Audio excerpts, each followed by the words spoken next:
Hi everyone. तो कैसे हैं आप लोग। मैं आप लोगों से वादा किया था कि आप लोगों का फिजिक्स में जो सब्जेक्टिव का क्वेश्चन का तैयारी नहीं हो पाया है, तो मैं आप लोगों से वादा किया था मैं आप लोगों का सब्जेक्टिव में तैयारी में करवा दूंगा।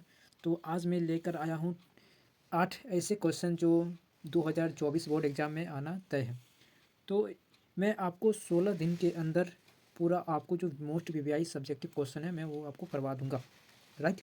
तो चलिए मैं स्टार्ट करता हूँ। पहला हमारा है विद्युत क्षेत्र किसे कहते हैं। ठीक है, तो उत्तर क्या लिखिएगा, विद्युत क्षेत्र किसे कहते हैं। तो आपको पता नहीं है तो यहाँ पे लिखा हुआ आप देख सकते हैं।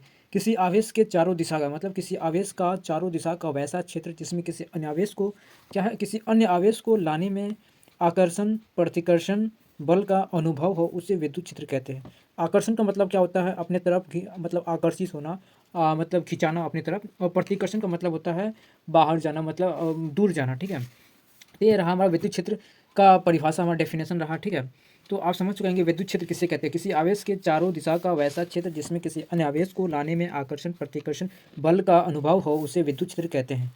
राइट। ठीक है, अब क्या हमारा विद्युत विभव क्या है। ठीक है, विद्युत विभव क्या है, तो उत्तर में आपको लिखना है किसी धन परीक्षण आवेश को क्या, धन परीक्षण आवेश। धन परीक्षण आवेश का मतलब होता है हमारा प्लस चार्ज प्लस क्यू आवेश को, किसी धन परीक्षण आवेश को अनंत से विद्युत क्षेत्र के किसी बिंदु तक लाने में किया गया कार्य को विद्युत विभव कहते हैं।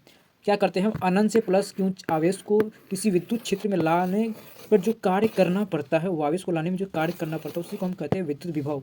ठीक है, उसके बाद हमारा विद्युत द्विध्रुव क्या है। ठीक है, विद्युत द्विध्रुव क्या है, तो मैं आपको बता दूं विद्युत द्विध्रुव क्या है। ठीक है, तो लिखा हुआ यहाँ पे उत्तर में, दो समान परिमाण व विपरीत प्रकृति के दो आवेश क्या है, दो आवेशों को अत्यंत पास रखने पर बनने वाला निकाय वैद्युत द्विध्रुव कहलाता है। ठीक है, दो समान मतलब दो समान होगा प्लस और क्या होगा, दो समान परिमाण व विपरीत प्रकृति। विपरीत प्रकृति का मतलब होता है एक होगा हमारा प्लस आवेश, एक होगा हमारा माइनस आवेश। के दो आवेशों को क्या करेंगे, अत्यंत पास रखने पर जो बनने का निकाय, उससे निकाय मतलब होता है बॉडी। ठीक है, बॉडी बॉडी उसे हम वैद्युत द्विध्रुव कहते हैं। बनने वाला निकाय वैद्युत द्विध्रुव कहलाता है। राइट।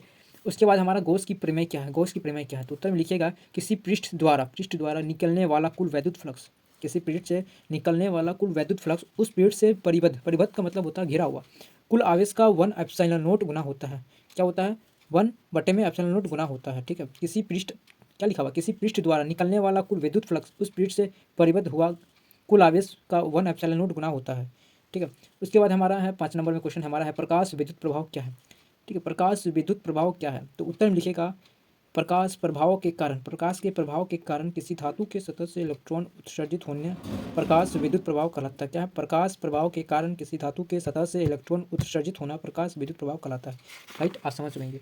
छठा नंबर क्वेश्चन हमारा है संयुक्त सूक्ष्मदर्शी क्या है। संयुक्त सूक्ष्मदर्शी क्या है, तो आपको उत्तर में लिखना है यह एक ऐसा प्रकाशिक यंत्र है जो आँख के समीप स्थित अत्यधिक छोटे वस्तुओं को देखने के लिए उपयोग किया जाता है। ठीक, इसका आवर्धन क्षमता क्या होता है, सरल सूक्ष्मदर्शी की तुलना में बहुत अधिक होता है, मतलब अधिक का मतलब बड़ा होता है। ठीक है, और 7वां नंबर क्वेश्चन हमारा है किरचॉफ का नियम क्या है। ठीक है, तो किरचॉफ का नियम में आप लिख सकते हैं उत्तर में डाल के, जटिल विद्युत परिपथ को सरलता से हल करने के लिए सन 1842 ईस्वी में भौतिक भौतिकविद गुस्ताव किरचॉफ ने निम्नलिखित दो नियम प्रतिपादित किया, मतलब नियम निकाला। एक पहला हमारा होगा जटिल विद्युत परिपथ, एक हमारा होगा सरल विद्युत परिपथ। ठीक है, अगर आपको जटिल विद्युत परिपथ का परिभाषा चाहिए, सरल विद्युत परिपथ का परिभाषा चाहिए, इसका डेरिवेशन चाहिए, तो आप हमें कमेंट में बताना। ठीक है, उसके बाद है लॉरेंज बल क्या है। ठीक है, उत्तर चुंबकीय बल में जब कोई आवेशित कण किसी चुंबकीय क्षेत्र में गति करता है तो कण पर एक बल कार्य करता है। ठीक है, कण पर आरोपित इस बल को चुंबकीय बल कहते हैं। क्या लिखा हुआ है, चुंबकीय बल में जब कोई आवेशित कण किसी चुंबकीय क्षेत्र में गति करता है तो कण पर एक बल कार्य करता है, तो कण पर आरोपित इस बल को चुंबकीय बल कहते हैं। तो आई होप आज आपको इतने 6 मतलब 8 आपको मैं दे सब्जेक्टिव क्वेश्चन करवाया जो काफ़ी वीवीआई हैं, जो एग्ज़ाम्स के कंट्रीब्यूट से बहुत ही मोस्ट इंपॉर्टेंट है। आपको कैसा लगा कमेंट में हमें आप ज़रूर बताना, और कल के लिए चैनल को सब्सक्राइब कर लें। कल भी हमारा एक वीडियो आने वाला है, लगातार 16 दिन हमारा ये वीडियो आएगा जिसके अंदर मैं आपको मोस्ट वीवीआई क्वेश्चन करवा दूंगा। ठीक है, तो आज के लिए इतना ही, फिर मिलते हैं नेक्स्ट वीडियो में। कमेंट में हमें ज़रूर बताना वीडियो कैसा था आज के लिए। ठीक है, मिलते हैं नेक्स्ट वीडियो में। Thank you.